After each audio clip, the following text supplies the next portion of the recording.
She grew up in the shadows of one of the most watched families on Earth. No scandals. No headlines. No drama.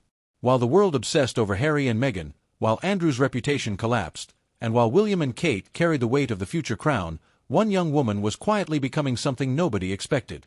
Lady Louise Windsor was building herself into a force. And now, in a move that has stunned royal watchers across the globe, she has finally accepted her HRH title and officially stepped into her identity as a princess. The royal family will never look quite the same again. For most of her life, Louise existed in a space that few royals ever occupy. She was royal enough to attend every major family event, to sit in the front rows of history, and to be shaped by the traditions of the crown. But she was also just private enough to live something close to a normal life. She went to school like ordinary children. She had friendships outside the palace gates. She studied hard, earned her place at the University of St. Andrews, and carried herself with a kind of quiet dignity that felt almost out of place in today's celebrity-obsessed world. Her parents, Prince Edward and Sophie, now the Duke and Duchess of Edinburgh, made a deliberate choice when Louise was born. They chose not to use the HRH style for their children. This was not an accident. It was a decision rooted in a genuine desire to protect their daughter and her younger brother James from the relentless pressure that comes with being a working royal. They wanted their children to have options, to choose their own paths, to decide for themselves whether the crown was a calling or a burden.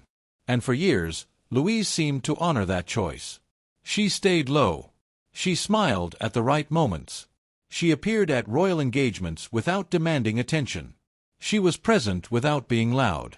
In a family where every move is watched and every silence is analyzed, she managed to exist with a rare kind of grace. But something has shifted. Observers close to the royal family began noticing subtle changes in the way Louise was being positioned. The events she attended. The way she was introduced. The quiet but steady increase in her royal presence. Some reports suggest that conversations about her future role had been happening behind closed doors for quite some time. And those conversations, it seems, led to something significant. King Charles, a man now navigating both the weight of the crown and very real personal health challenges, has reportedly made a decision that changes the landscape of the monarchy. A decision that puts Louise front and center in a way nobody fully predicted. The question everyone is now asking is simple. Why now? Why her? And what does this mean for the future of the British royal family? The answer, it turns out, is far more layered than anyone expected. It is one of the most unusual stories in modern royal history. A young woman born with access to one of the most prestigious titles in the world, and she simply walked away from it. Not out of rebellion. Not out of scandal. But out of something far more rare inside the walls of the British monarchy. Choice. Genuine, deliberate, deeply personal choice. And understanding why Louise made that choice for so long tells you everything about who she really is. When Louise was born in 2003, her parents made a decision that quietly broke from royal tradition. Prince Edward and his wife Sophie chose not to register their children with HRH status. Technically, under the letters patent issued by King George V in 1917, the grandchildren of a sovereign are entitled to royal titles. But Edward and Sophie looked at their family, looked at the world around them, and decided that titles were not gifts. They were responsibilities. Heavy ones. And they wanted their daughter to grow up before she had to carry that weight. This was not a small thing. Inside a family where rank and title define almost everything, choosing to step back from that structure took real courage. Edward had watched his siblings navigate the brutal pressures of royal life. He had seen the toll it took. And he made a quiet but powerful promise to give his children something different. Something better. A foundation built on character rather than crown. Louise, by all accounts, embraced this fully. Those who have observed her over the years describe a young woman who is thoughtful, grounded, and remarkably self-aware. She was not chasing cameras. She was not building a personal brand. She was reading books, pursuing her education, developing her mind. When she enrolled at the University of St. Andrews, the same institution where her cousin William met Catherine, she did so as a student first. Not as a princess. There were moments, of course, when the royal world pulled her back in. She delivered a reading at the funeral of Queen Elizabeth II that moved an entire nation. She sat with quiet composure during one of the most watched moments of modern royal history, and she handled it with a maturity that left people genuinely stunned. Here was a young woman who had never courted attention, suddenly holding the attention of the entire world. And she did not flinch. Some reports suggest that after the Queen's death, Louise began a period of deep personal reflection.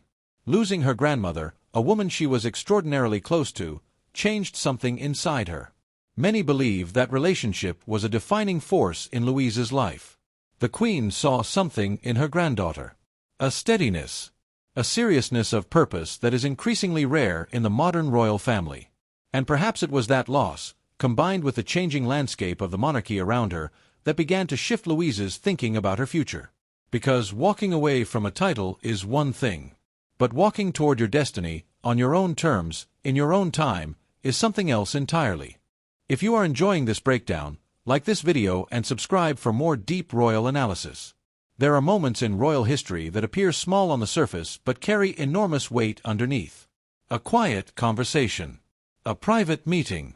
A decision made behind closed doors that only reveals its true significance months later. What has happened between King Charles and his niece Lady Louise Windsor appears to be exactly one of those moments. And the more you examine it, the more you realize this was not a spontaneous announcement. This was a carefully orchestrated turning point. One that Charles himself set in motion. To understand why Charles would intervene in Louise's future, you first need to understand the position he is in right now. He ascended to the throne later in life than almost anyone expected. He carries the grief of losing his mother. He is managing real and serious health challenges that have forced him to think carefully about the long-term stability of the institution he now leads. And he is watching, with clear eyes, as the ranks of working royals grow thinner. Harry walked away. Andrew was pushed out. The senior working family has become a smaller and smaller circle. William and Catherine carry enormous responsibility. Princess and works tirelessly but is not getting younger. The monarchy needs depth. It needs reliable, dignified, committed representation. And Charles, by many accounts, has been quietly looking at the next generation with urgent and careful attention. What he found when he looked at Louise apparently impressed him deeply. Some reports suggest that Charles has held private conversations with Edward and Sophie about Louise's future role within the working monarchy. These were not casual discussions. Observers close to the family believe Charles sees in Louise a combination of qualities that are genuinely difficult to find. She is educated. She is composed. She understands the weight of the institution without being crushed by it. And critically, she has chosen to be here. Not because she was born into obligation, but because she has thought it through and made a conscious decision. That distinction matters enormously to Charles. He knows better than almost anyone what it looks like when a royal resents their role. He has lived through the consequences of that resentment playing out on a global stage. Louise represents something different. She represents someone who understands the assignment and has decided, with full awareness, to accept it. The announcement itself, when it came, was handled with the kind of understated precision that the British royal family does better than anyone. No dramatic press conference. No social media explosion. Just a clear official confirmation that Lady Louise Windsor would henceforth use her HRH style and carry the title of princess. Simple, clean, dignified. But do not let the quietness of the delivery fool you. This was a significant moment. A young woman who had every reason to stay on the sidelines chose to step forward. And a king who needed exactly that kind of commitment chose to make space for her. The timing, many believe, was anything but accidental. Something bigger was being built. And this announcement was only the first piece of it. When a title changes, everything changes. It sounds simple. It sounds like paperwork. Like a formality. Like something that happens in a dusty office somewhere inside a palace and means very little to the real world outside those walls. But inside the structure of the British monarchy, a title is never just a title. It is a declaration. It is a commitment. It is a signal sent to the institution, to the public, and to the world about who you are and what you are willing to become. And what Louise has just signaled is something the royal family has desperately needed for a very long time. The British monarchy operates on a foundation of visible, consistent, trustworthy representation. The public needs to see the family. Not just at coronations and funerals. Not just in carefully managed photo opportunities. But at hospitals, at charity events, at community gatherings, at moments that connect the crown to ordinary people living ordinary lives, that visible presence is not decorative. It is functional. It is what keeps the institution relevant in an age that increasingly questions why it should exist at all. And right now, that visible presence is stretched dangerously thin. William and Catherine are doing extraordinary work, but they cannot be everywhere. Princess Anne fills gaps that most people never even notice.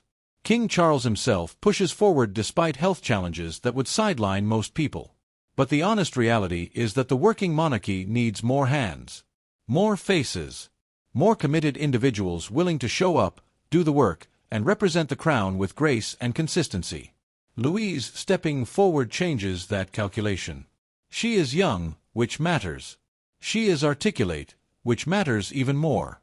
She has spent her entire life observing this institution from the inside without being consumed by it.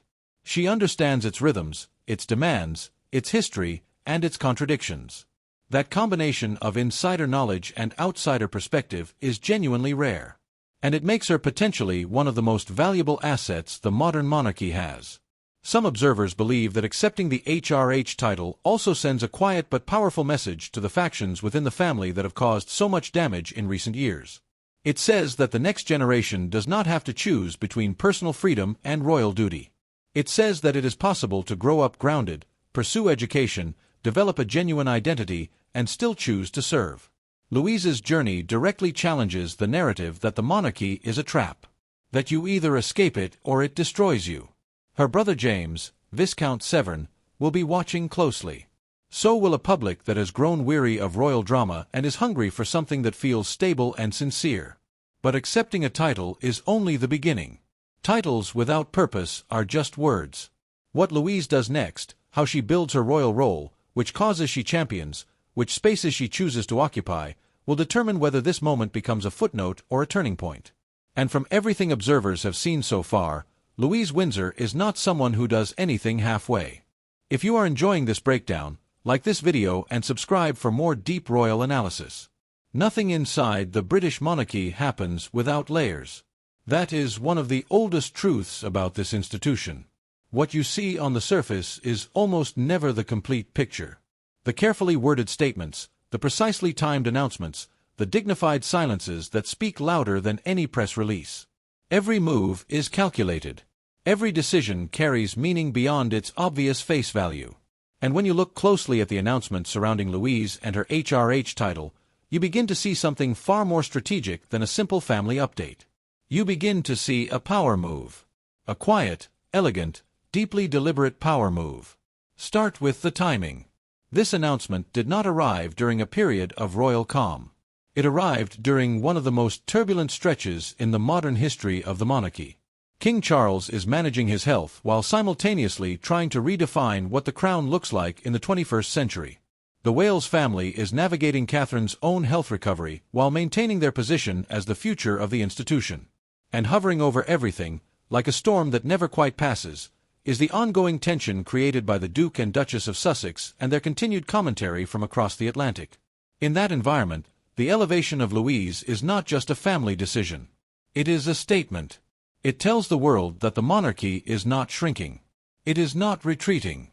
It is actively recruiting from within its own ranks and building a deeper, more resilient foundation for the future. Charles is essentially showing his hand.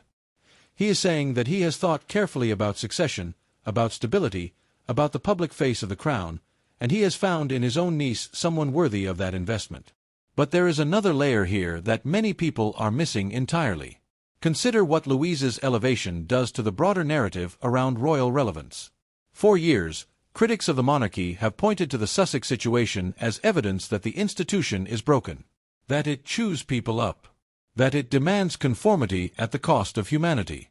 Harry and Meghan built an entire media empire on that argument, and it has resonated with millions of people around the world who looked at the royal family and saw rigidity, coldness, and control. Louise quietly dismantles that argument simply by existing.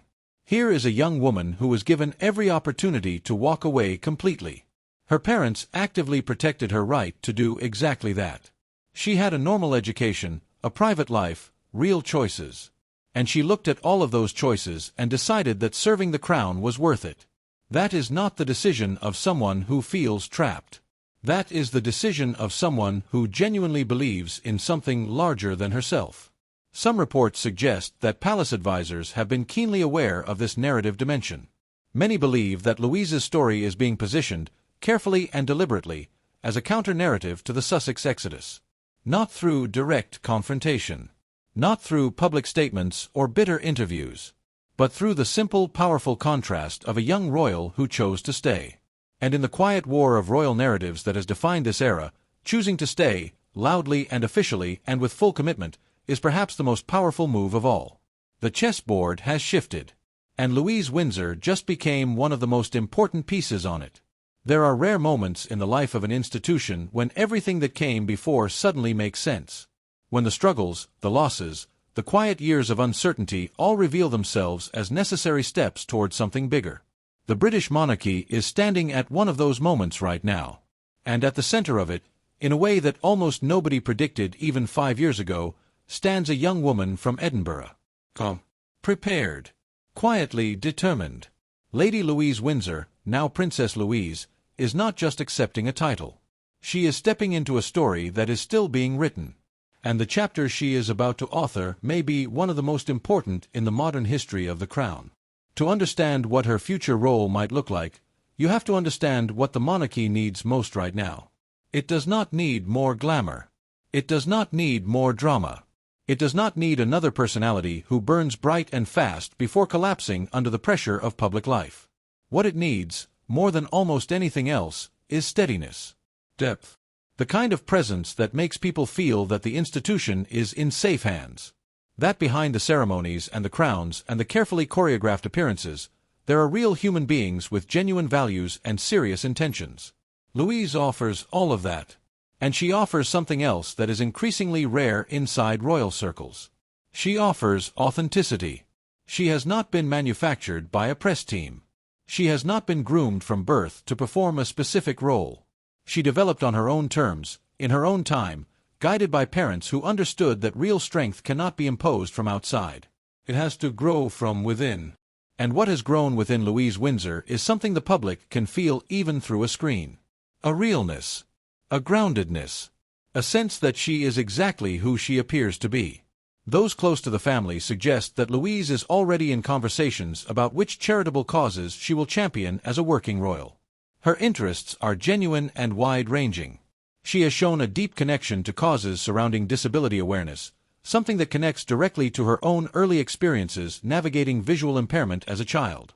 She has demonstrated a passion for the outdoors, for equestrian pursuits, for the kind of physical and mental disciplines that build character over time. These are not interests invented for a royal brief. They are the authentic passions of a young woman who has had the freedom to discover what she actually cares about. Many observers believe that Louise will carve out a role that feels distinct from anything the modern monarchy has seen before. Not the dazzling media presence of Diana. Not the stoic institutional reliability of Anne. Something new.